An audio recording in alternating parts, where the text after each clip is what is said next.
malaki na talaga ng pagbabago dito sa Saudi. Dito sa Panda, nagsisimula na silang mag-hire ng mga merchandiser na babae. Tapos mga Pinay pa ang tinatanggap nila.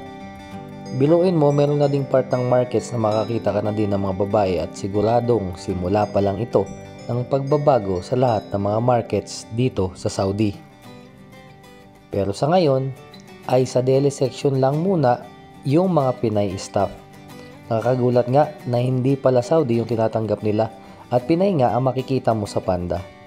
Tara, alamin natin kung paano sila nakapasok dito bilang dealing staff. Pakita mo mukha mo.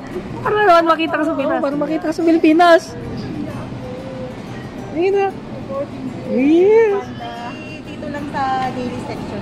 Daily section lang. Daily section lang ang meron. Sa lahat ng Panda. Sa lahat ng Panda. Oh, kasi nga nakita ko sa ibang Panda, babae din, pero hindi ko siya kinausap kasi kala ko Saudi. Oh, pero hindi siya nakaabaye, kaya pagkala ko, feeling ko, ano kaya to? Parang Pinay. Hindi, lahat mo ng daily section. Lahat Pinay na. Oo. Yun, marami tayong mga Pinay ngayon. Al-Jubaydi. Al-Jubaydi? Muhammad Al-Jubaydi. Ah, saan yun? Sa Pinas yun? Dito din. Ah, dito. Ah, ibig sabihin, hindi na kayo galing sa Pinas. Daily. Ah, okay.